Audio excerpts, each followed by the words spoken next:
Good evening, everyone. Thank you for joining our conversation this evening. It's going to be an interesting one. We're going to talk about some recent events, recent announcements from the administration in Washington.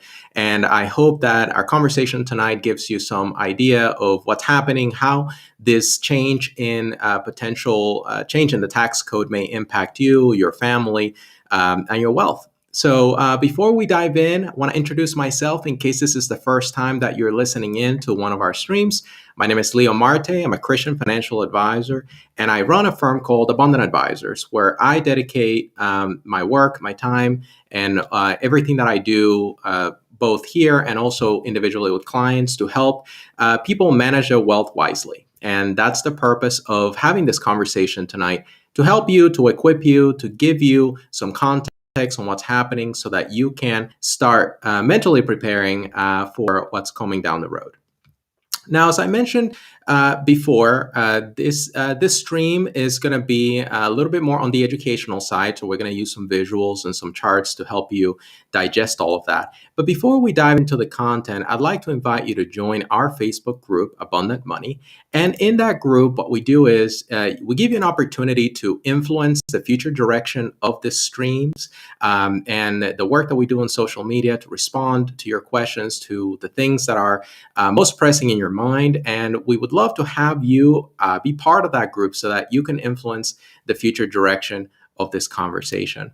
And as you see on screen, again, my name is Leo Marte, and I would like to take our conversation tonight in a little bit of an interactive way too. So if you're watching us live, feel free to use the chat feature throughout the stream. You can submit your questions on any platform that you may be listening to us, and we will go through step by step on how to understand what's happening in Washington and how to digest the news about the potential capital gains tax changes. So we're going to cover tonight a couple things. Number one, what are capital gains? I think there's a misconception out there between what capital gains are and what regular, ordinary income is. And a lot of it has to do with how it's accounted for, how it's taxed, how the economy operates. But we'll do a little bit of an introduction on what capital gains are. We'll also talk about how they're taxed, and specifically how you can calculate the taxes that you owe on any potential capital gains that you may have. And also, we're going to talk about what this change may mean in the tax code for people who have accumulated wealth. Now, let me be a little bit more specific when I say that, this stream is for everyone. You can listen in, you can get educated around what's going on. Some of the practical applications of the things that I'm going to be discussing apply to a group of people who have built wealth for their entire lives or are in the process of building significant amounts of wealth, and they want to figure out how to best manage and store that wealth as time goes on, as we change into different tax regimes. Now, that doesn't mean that these principles don't apply to you. It just means that, they may not apply to you today, but they may apply to you down the road. And that's why I think it's very important to talk about this with everyone, not just with people that it may apply to today. So if you're joining us online, as I mentioned earlier, feel free to join in the chat. Let us know where you're joining us from. We would love to see your location. And as we get a couple people sharing where they're joining us from this evening, let's start with our guiding principle. Last week, we talked about how to 10x your money. And the guiding principle that we used was a passage of scripture talked about the parable of the talents. And if you are familiar with the parable of the talents, the whole purpose of the parable is to talk about a lot of things that are happening in the speech that Jesus is giving to his followers. But we took the illustration of the parable of the talents to talk about money stewardship and how people take money, take wealth, take assets, and multiply that and are able to manage that well. So the guiding principle is going to be exactly the same as our stream last week, which is Matthew chapter 25, verses 14 through 30. I'm not going to go through the reading in full tonight because we already covered that last week. So if you're curious and want to hear the whole story, I'll include the link to last week's stream in the description of this stream on YouTube so that you can actually go back and take a look and listen into the conversation about the parable itself. So before we get into discussing numbers, I think it's very important to remember that this is a proposed plan. None of this has been enacted into legislation, and people should not take any actions on managing their tax liabilities until things have been approved and signed by President Biden. Some people may decide to front run the changes in this legislation, and that could be a challenging situation because we don't know exactly what is going to happen.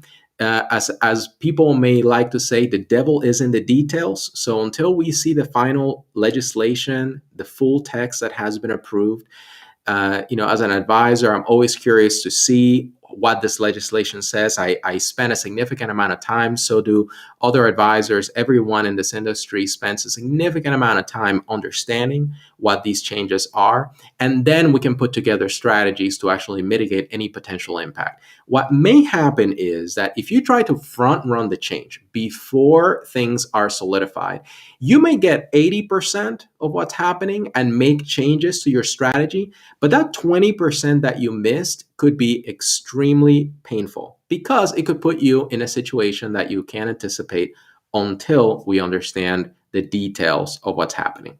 So having given you that, I'm going to talk about a couple of examples so that you understand what capital gains are, how they are taxed, how that may impact you. And I'm also going to build on some examples that I gave in last week's stream talking about 10xing your money. I gave 3 examples. I gave an example of a rental property. I gave an example of a small business. And I also gave an example of stock that was gained out of an IPO.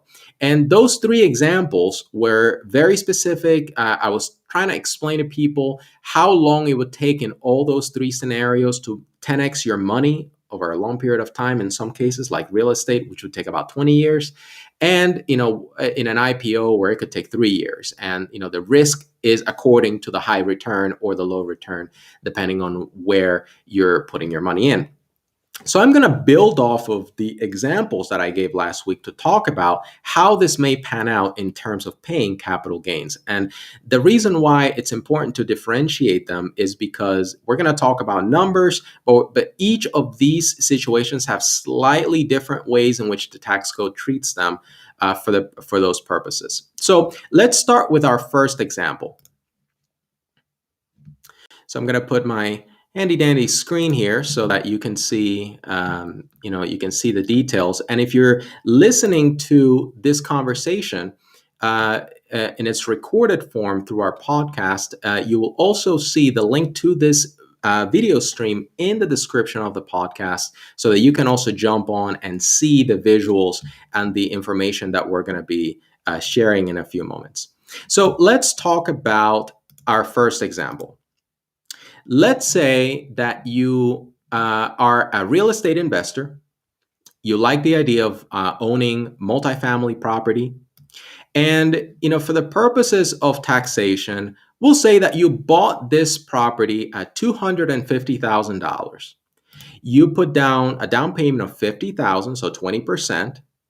And then after owning it for 30 years, you chose a phenomenal location. The area has continued to develop, has remained in a very good shape, is highly desirable, and your property is now worth $1,250,000. Now, what happens? Are you going to be taxed on the entire amount? Well, no, because you technically put in the cost of buying the home, even though you likely bought it with a loan, but the cost of the home is factored into that equation. So you bought the home at $250,000 when you bought the home at the first time. And then you gain $1 million on top of that is considered your capital gain in that property. Now, I'm going to give you a very quick disclaimer. Taxation of real estate is somewhat complicated, so we're not going to go into the intricate details of every aspect of taxation. We're only going to talk about capital gains. So let's say that 30 years after you bought this house, you're now going to sell it. You sell this house for 1.25 million and you have a gain of $1 million.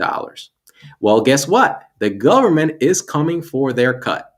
So what's going to happen is that in today's tax rules, so before there are any changes that are made to the tax code, you're going to pay a capital gains rate of 20% because you've held this property for a long time. So it will qualify for long-term capital gains rates. You're going to pay the Medicare surtax, which is about 3.8% on top of the 20. It's only applied to investment income. In my case, I live in the state of North Carolina. So I added into the example the state income tax of 5.25%, which I also have to add into my calculation. So in total, if you are going to sell this property, you are going to pay a total rate of 29.05%. Mentally, let's just round it up to 30% just for simplicity. But in actual dollars, that total tax is a significant amount of money. You're going to be paying about $290,500 on that property. It's a big chunk of change. Now, what happens if the proposed plan goes into effect? Remember, this is not final legislation, so this has not been solidified. But if the president's tax plan goes into effect, your capital gains rate will double from 20 to 40. The Medicare surtax is going to stay the same. My estate tax, in this case, is also going to stay the same. And the total tax rate is going to be 49.05. So that means that almost half of your capital gain is going to be taken away in taxes. And that's for somebody who lives in North Carolina. If you live in New York, if you live in California, if you live in any other state that assesses a high income tax rate, and any municipality such as a large city, which also tags along an additional income tax rate, you are going to be stuck paying a very large percentage of that transaction in taxes. Specifically, your tax liability is going to be 69% higher than it is today if the plan were to be put into action, if it became reality. Now, what are some solutions? Some things that I've been talking to clients and people close to me that are in this situation. Well, how do I get around this issue? Well, there's a couple of solutions. You can, articulate an installment sale where you're selling equity in the property over time so that you don't hit that $1 million mark where your capital gains are going to be taxed higher. You can cash out the equity. Now, there are some risks by doing that because you're re-leveraging the property. And if it's a property that you've owned for 30 years, likely the property is paid off. So you have to be careful about incurring additional risk. But the beauty of cashing out the equity versus an installment sale is that the cashing out of the equity is a tax-free event.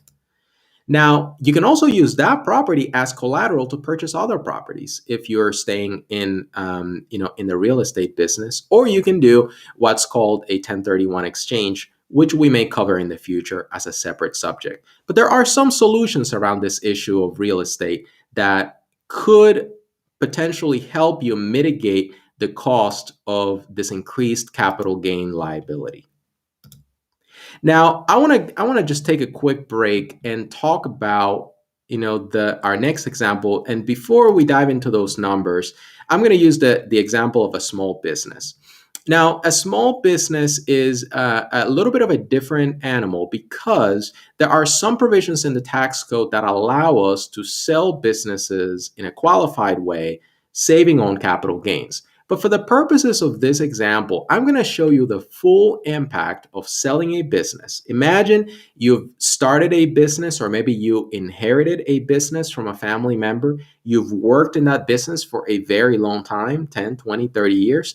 You have built up that business to a point where it is desirable and somebody wants to purchase it off from you. It could be another family member. It could be a third party that is not related to you that wants to buy this business off of you. Well, what is that going to mean in terms of taxation? Well, let's go back to our previous example.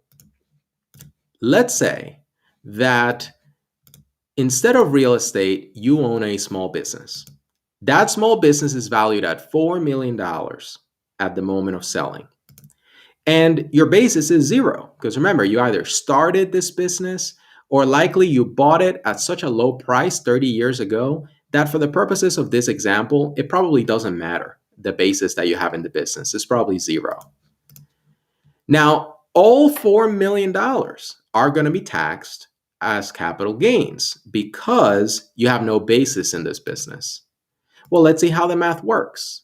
With today's tax rules, your capital gains rate, remember, 20% plus a Medicare surtax plus your state tax is going to give you that 29%. So out of your $4 million business, 1.162 million is going to stay with the Treasury. But what if the tax plan that President Biden has in mind is implemented? Well, as you know, it's going to be a significant increase, and almost half of the value of the business is going to be taken away in taxes. Now, small businesses have some advantages, as I mentioned before. If your small business is in technology, for example, a startup, a retail, wholesale, or manufacturing, you're eligible for a special way of selling your business that saves you in taxes. But not everybody has that type of a business. You could have businesses, for example, in personal services or hospitality or the financial sector or farming. None of those types of businesses would be eligible for a special treatment under the tax rules. So what do you do? If you're stuck with this situation, what do you do? Well, as I said, if your business qualifies as a qualified small business sale, in the types of businesses that I just mentioned, so that's technology, retail, wholesale, manufacturing, you can have a tax break. But you also might want to consider selling your business over time. Instead of selling it all at once and getting all the cash out of the business, you might want to structure it so that you sell it progressively over 4 or 5 years, depending on the value of your business, maybe even longer. And that will allow you to spread out that tax liability over multiple years and get under those limits so that you're not taxed at that 40% rate. Now, if we're looking at a third example, which is an example of people who have IPO stocks, so they work at a company and they have been there since the early days. They've spent a little bit of money buying the stock of the company, but certainly nowhere near the value of the company itself. Then the company goes public and their stock is worth a lot. That's another different kind of worms because stock doesn't have the preferred treatment that many real estate deals or small businesses can have. So what does that look like? Well, if you have IPO stock, and let's say that the initial value of that stock was $20,000, but your post-IPO value is $5 million. This is your payday after your company goes public. Well, the cost of the stock is going to be taken into account because that's not considered a gain. That's money that you put into the stock to purchase it. But the majority of it is going to be a gain. And the same exercise applies as the prior examples, right? 29% on one side, and then under the Biden tax plan, 49%. So you see that the total tax, you're going to be paying $1 million more in taxes if you're in this particular situation than if you were to cash in under today's tax rules. Now, the beauty of this is that you do have a certain level of control over IPOs. Like most people just want to sell a business or they just want to get out of the business or a property. But with stocks, people tend to be a little bit more patient. So there's a couple of things that you could do. For example, in my business, I work with people to do a structured sales strategy so that we sell tranches of those stocks over time in order to not trip up some of those capital gains limits. You can also do a pledge asset line, which basically is borrowing money on your stock. There is a little bit of risk with that because you're adding debt on top of a potentially volatile stock position. So you have to really understand what you're doing, because you can get hurt if you don't understand how borrowing on equity assets works out. And also, you can consider gifting to family. While the stock is highly appreciated, you might want to consider gifting some of that to people who are in a lower tax bracket that are not going to trip up some of those onerous capital gains limits. If you're charitably inclined, you can actually use a donor advised fund, for example, which is nothing more than just an account where you can put appreciated stock. You have no tax liability on the stocks you contribute, but once the money is inside, it can be diversified. It could be granted to different organizations over a long period of time. But you get a tax deduction in the year in which you donate the stock into that donor advised fund. That stock is no longer in your control. It is no longer part of your estate, but you still have the power to advise, which is the name donor advice comes from, where that money should go and how it should be invested in the meantime.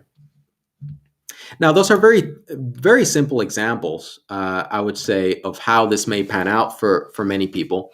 But the reason I think it's important to sort of slow down and think about the implications of the legislation is because it's going to have real impact in the economy. People who own real estate, for example, may be less willing to sell in order to buy other buildings because they're going to have to potentially recognize more taxation than they would have otherwise. So it's probably going to be more practical for them to borrow more money on the building itself and use that money for whatever purpose they need to do by cashing out of their equity, which means there's going to be potentially less buildings that are going to be sold around. There's going to be less improvements to real estate potentially.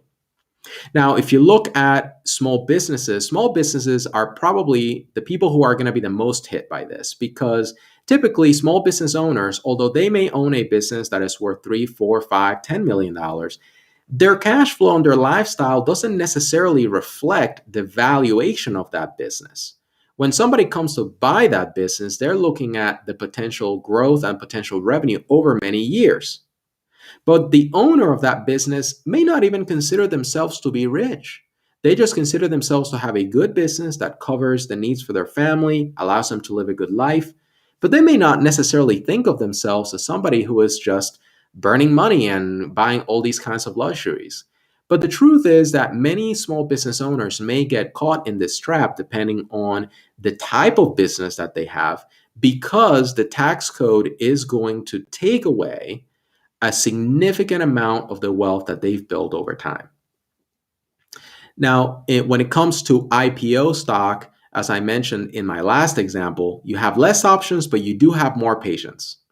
Typically, people tend to be okay with getting rid of a stock over a long period of time. They like the tax benefits of doing that. And they also want to participate in any potential future appreciation that the stock may have.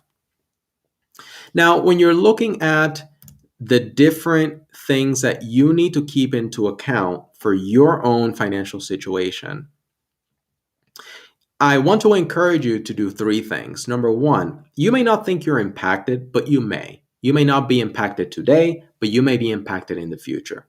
So think about how these changes could weigh on your wealth plan, on your financial plan. If you're working with an advisor, I highly encourage you to discuss these potential changes, because you need to be prepared for whenever this legislation actually passes and changes need to be made. The second thing is that tax planning takes time. It is very complicated. It requires professional help. Some of you listening to this may be tax buffs and enjoy diving into reams and reams of Internal Revenue Code books, but the truth is that most people don't. And unfortunately, they end up making decisions from secondhand information, from news articles, from sources of people that potentially haven't really taken the time to think about all the ramifications and tailor a solution that works for you. So you have to be really careful when you talk about tax planning, because that is the realm of really professionals that dedicate their time to consider all of these potential consequences.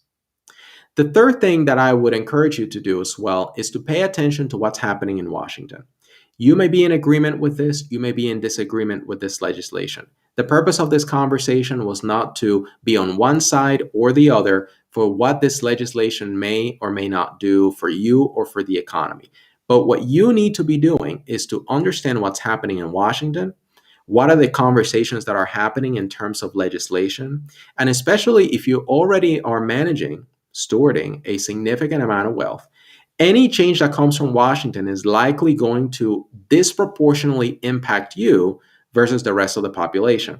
So you need to get on, a line of understanding, of learning of what's happening in public policy, because ultimately you may be impacted. So be careful, pay attention, understand what's happening. I want to just acknowledge a comment in the chat. So Matthew Riches says, awesome presentation and video. I'm glad that you enjoyed it. If you have any questions, anyone that's watching us live, feel free to type in your questions or your comments in the chat. And while I get some of those comments coming in, another thing that I wanted to also for you to think about is, as you go in your journey, and I mentioned this earlier about how things take time and, there's a long-term impact to our decisions.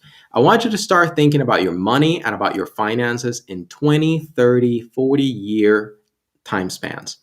I know it's really hard to think about what's going to happen tomorrow or next week, let alone what's going to happen in 10 years. But what ends up happening is that when we start applying long-term thinking to anything we do, we tend to arrive at different decisions.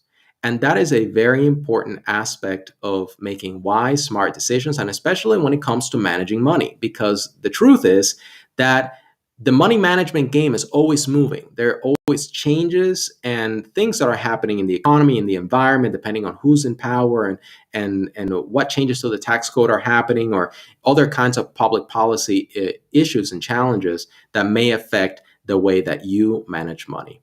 So I hope you enjoyed this conversation this evening. I hope these examples were helpful. If you wanted to pay attention a little bit more closely to the examples, feel free to rewind the recording, go back, listen to them again, look at the numbers, think about if they apply to you. And I hope this conversation is going to allow you to have a better understanding on what's happening in Washington. Thank you.